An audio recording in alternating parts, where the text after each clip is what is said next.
bacaan kami terkini memang dalam tren perlambatan. Proses perlambatan memang terus berlanjut dan dipengaruhi oleh dampak langsung maupun tidak langsung dari berbagai kondisi perkembangan tarif di Amerika Serikat.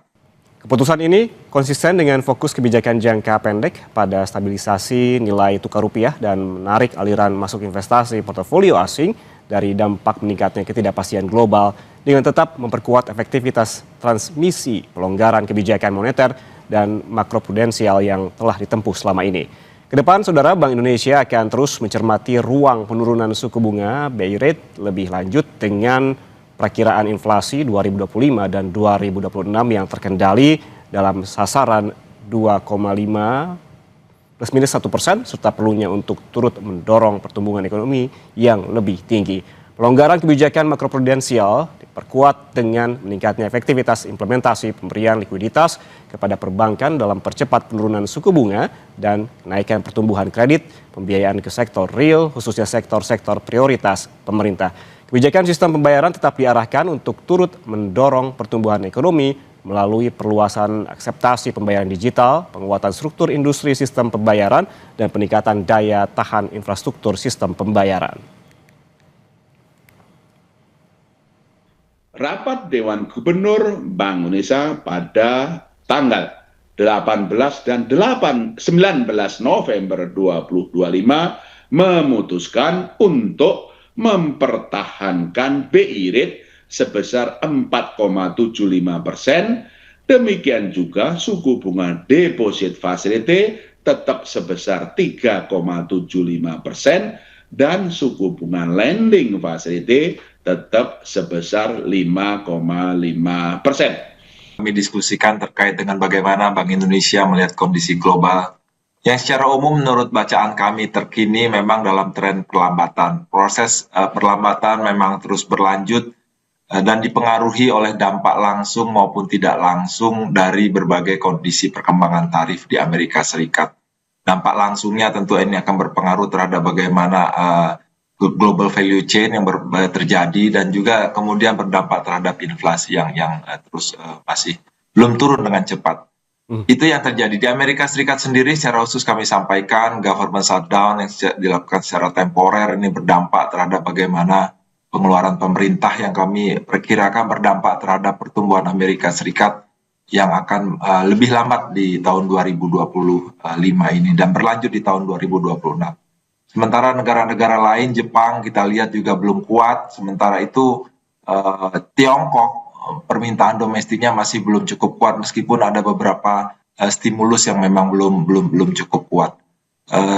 Sementara yang masih membaik ini terkait dengan Eropa yang kami lihat masih meningkat dipengaruhi oleh stimulus moneternya yang berlanjut. Dan satu lagi yang masih kita lihat cukup kuat ini mitra dagang kita terkait dengan India. Permintaan domestiknya masih tetap baik di sekitar 7% pertumbuhannya. Yang secara keseluruhan ASEAN kami melihat pertumbuhan ekonomi dunia tahun 2025 ini bergerak pada kisaran 3,1% menurun dibandingkan dengan perkembangan di tahun 2024 yang lalu. Pak Firman, yang juga jadi pertanyaan ini, bagaimana kemudian perkembangan dan juga proyeksi inflasi di negara maju, khususnya di Amerika Serikat begitu, dan kaitannya dengan proyeksi arah kebijakan suku bunga Fed Fund Rate atau Fed Rate begitu ya, bagaimana ini dampaknya terhadap dinamika di pasar keuangan global? Menarik pertanyaannya Mas Ian. Seperti saya sampaikan tadi, tarif Trump ini memang berpengaruh terhadap bagaimana dinamika di Amerika dan juga global secara keseluruhan. Untuk Amerika Serikat sendiri, ternyata perkembangannya, satu, dampak dari government shutdown yang sifatnya temporer ini membuat memang the Fed, Federal Reserve-nya Bank Sentralnya Amerika Serikat, perlu melihat kembali angka-angka terkait dengan ekonomi domestiknya sendiri. Itu yang pertama. Yang kedua adalah terkait dengan dampak dari tarif itu sendiri. Kami melihat perkembangan dari inflasi Amerika Serikat sendiri ternyata tidak secepat penurunannya yang kita perkirakan. Inilah yang kemudian kita dengar banyak sekali statement-statement dari pejabat The Fed, Federal Reserve, yang berusaha lebih berhati-hati untuk melangkah ke depan, mengambil langkah lanjutan penurunan dari Fed Fund Rate-nya sendiri. Kami melihat angka-angka ini di mana pertama bagaimana proses tenaga kerjanya, pasar tenaga kerjanya yang ternyata tidak secepat perbaikan yang kita harapkan ternyata masih kuat, pengaruh dampak imigrasi dan juga tadi tarif. Itu yang pertama. Yang kedua, inflasinya memang belum turun dengan cepat. Kami melihat ini berpengaruh terhadap arah kebijakan Fed Fund Rate. Kami sedikit menggeser, kami perakirakan tadi awalnya akan ada kembali penurunan di bulan Desember, kami bergeser menjadi kemungkinan terjadi di bulan-bulan awal di tahun 2026. Inilah sepertinya yang berpengaruh terhadap bagaimana kondisi perekonomian global, khususnya pasar keuangan, seperti disampaikan oleh Mas Ian tadi. Pasar keuangan agak-agak bingung melihat kondisi ini yang berdampak aliran modal ternyata kembali lagi ke Amerika Serikat. Sementara aliran modal ke negara berkembang agak berkurang, yang mengalir lebih banyak kepada pasar saham.